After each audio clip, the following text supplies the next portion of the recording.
पूरी मानव जाति को भाई के रूप में, जिसको हम लोग यूनिवर्सल ब्रदरहुड कह रहे हैं, उस रूप में पहचान नहीं पा रहे हैं। मानव का जो पहचान है वो विभाजित मानसिकता के रूप में है, जो धर्म, जाति, संप्रदाय, मत, पंथ, भाषा और यहाँ तक कि स्टेट के रूप में भी है ना। हम लोग कहते हैं कि पाकिस्तानी हैं, चाइनीज़ हैं, इंडियंस हैं या अमेरिकन्स हैं, इस तरीके से। सामाजिक न्याय से के साथ यदि हम सामाजिक अन्याय को देखने का प्रयास करते हैं, तब हमको पता लगता है कि सबसे ज़्यादा जो कॉन्फ्लिक्ट का एरिया रहा है वो सोशल इनजस्टिस ही है। सबसे ज़्यादा कॉन्फ्लिक्ट का इसलिए कह रहा हूँ कि ज़्यादातर जो संघर्ष है वो एथनिक कॉन्फ्लिक्ट के रूप में रहा है और रिलीजियस वार के रूप में रहा है, जिसका इतिहास इस बात का गवाह है।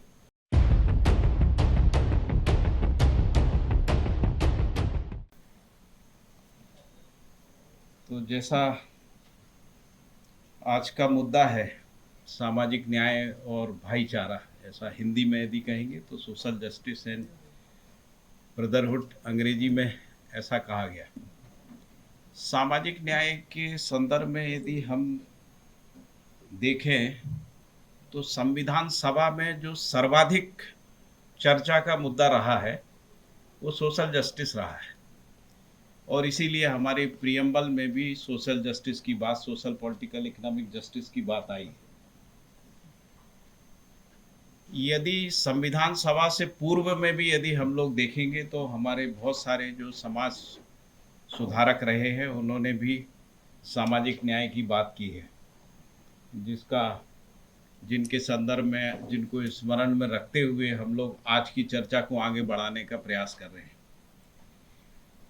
सामाजिक न्याय से के साथ यदि हम सामाजिक अन्याय को देखने का प्रयास करते हैं, तब हमको पता लगता है कि सबसे ज़्यादा जो कॉन्फ्लिक्ट का एरिया रहा है वो सोशल इनजस्टिस ही है।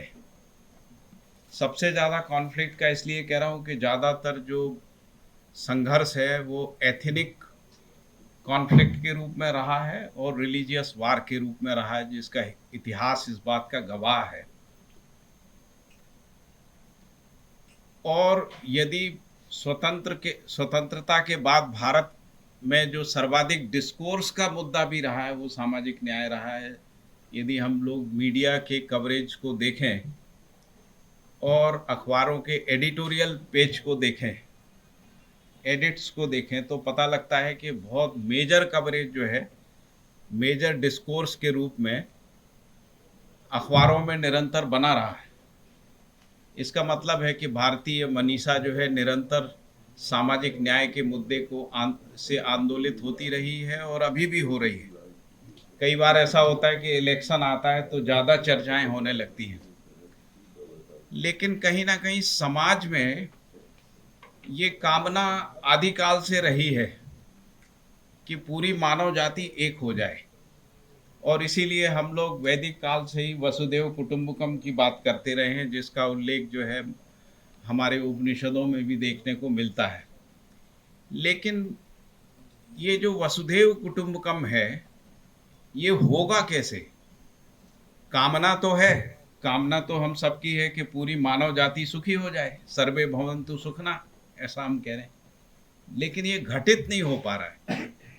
और घटित इसलिए नहीं हो पा रहा है क्योंकि हम वसुदेव कुटुंबकम के साथ पूरी मानव जाति को भाई के रूप में, जिसको हम लोग यूनिवर्सल ब्रदरहुड कह रहे हैं, उस रूप में पहचान नहीं पा रहे हैं। मानव का जो पहचान है वो विभाजित मानसिकता के रूप में है, जो धर्म, जाति, संप्रदाय, मत, पंथ, भाषा और यहाँ तक कि स्टेट के रूप में भी है ना। हम लोग कहते हैं कि पाकिस्तानी हैं, चाइनीज़ हैं, इंडियंस हैं या अमेरिकन्स हैं, इस तरीके से।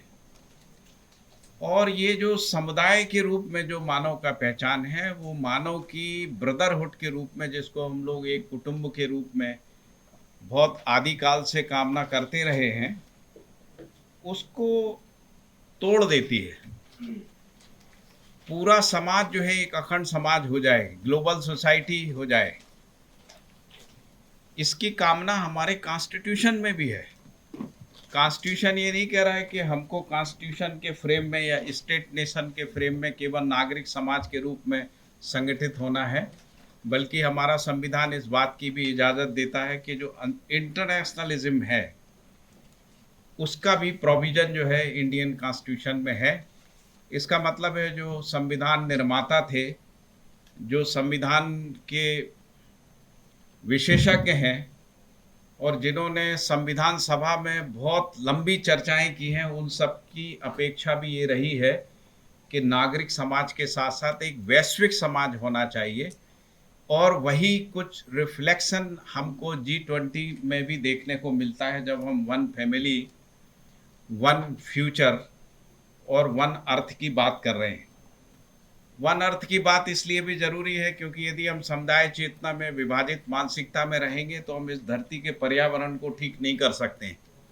इसलिए हमको वैश्विक स्तर पर संगठित होकर पर्यावरण के जो संकट हैं, जो आसन्न संकट हैं, जिसके कारण से ऐसा भी लगता है कि शायद यदि इन संकटों से हम नहीं निपट पाए तो मानव जाति का अस्तित्व ही समाप्त हो सकता है।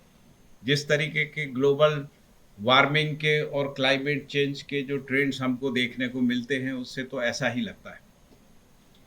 दूसरी बात, जैसा मैंने ये कहा कि यदि हम ह्यूमन सिविलाइजेशन की हिस्ट्री देखते हैं तो वो कॉन्फ्लिक्ट से भरी हुई है और ये कॉन्फ्लिक्ट का मूल कारण समुदाय चेतना है। और समुदाय चेतना होते हुए भी हर समुदाय में अखंडता की कामना बनी रहती है और इसीलिए हर समुदाय, हर धार्मिक समुदाय भी, हर धार्मिक समुदाय भी अखंडता की बात करता है और अपने समुदाय को दूसरे समुदाय से ज़्यादा मानवीय होने की बात करता है। वो कहता है कि हमारे समुदाय में ज़्यादा इंसानियत है। लेकिन इतिहास कुछ और कहता है। इतिहास ये कहता है कि समुदाय चेतना जो है रक्त रंजित रही है, संघर्षरत रही है, युद्धरत रही है, कॉन्फ्लिक्ट जो है उसमें निरंतर बना रहा है। जाति के रूप में हो, धर्म के रूप में, भाषा के रूप में भी कॉन्फ्लिक्ट हमको देखने को मिलता है, नस्ल के रूप में भी है। जैसे सेकेंड वर्ल्ड वार जो है वो नस्लीय युद्ध के रूप में था, जिसमें हिटलर ने जो है अपनी नस्ल को सर्वश्रेष्ठ नस्ल घोषित करने का प्रयास किया और इसके कारण से दुनिया के जो दूसरे नस्ल के लोग थे वो उसके खिलाफ खड़े हो गए और एक भीषणतम युद्ध हुआ जिसको हम लोग सेकेंड वर्ल्ड वार के रूप में जानते हैं, जिसमें करोड़ों लोगों की मृत्यु जो है उसमें हुई और उसके कारण से बहुत सारी समस्याएं जो हैं मानव जाति में पैदा हुई।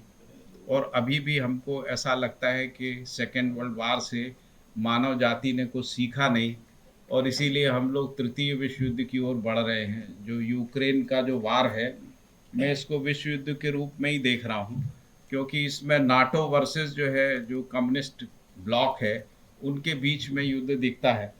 और इसीलिए ऐसा समझ में आता है कि यदि मानव को अपना अस्तित्व बचाना है तो उसको इस सब से ऊपर उठ के, है ना, जैसा विनोबा जी भी कहते थे, है ना, विश्व को एक बनाने की बात जो है। और इसीलिए मुझे लगता है कि आज हमारा जो विषय है वो ब्रदरहुड, इसके सोशल जस्टिस के साथ जुड़ा है।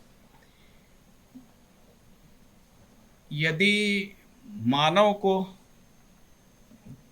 हम मानव को समझने जाते हैं तो पता लगता है कि मानव जो है चमड़ी के रंग से डिफाइन नहीं होता है। भले हम गोरे और कालों के बीच में अमेरिका में रिसेंट हम लोग कॉन्फ्लिक्ट देख रहे हैं जिसका इतिहास काफ़ी पुराना है। मानव की आकृति के आधार पर भी, जिसको हम नस्ल कह रहे हैं, नस्ल का मतलब है शरीर की आकृति, उसके आधार पे हमने जो है मानव को समझने का प्रयास किया है। लेकिन मानव जो है इसमें डिफाइन नहीं होता है।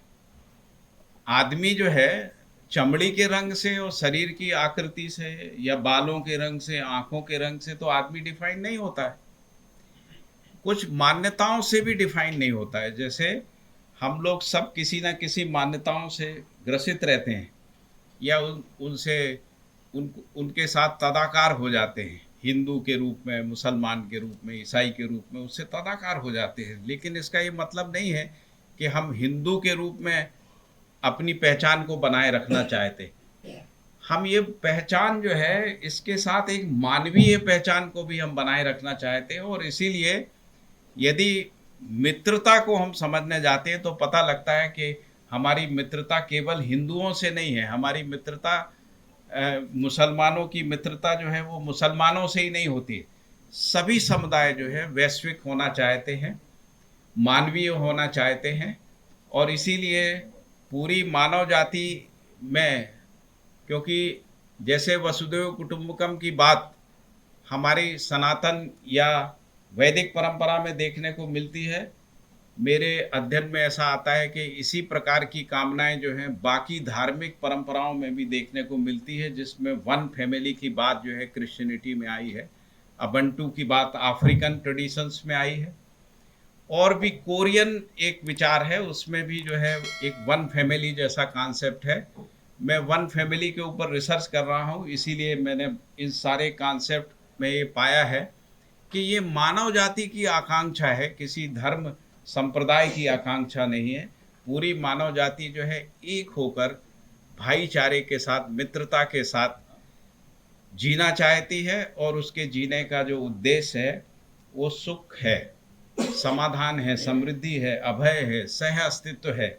यदि मानव इन चीज़ों को पहचान के यदि विधि विधान, संविधान पूर्वक और इंटरनेशनल रिलेशन पूर्वक जो है, अंतर्राष्ट्रीय संबंध पूर्वक एकत्व को प्राप्त करता है, तभी मानव जाति जो है जितनी भी बड़ी वैश्विक ग्लोबल समस्याएं हैं उनका निराकरण करने में सक्षम हो पाएगा।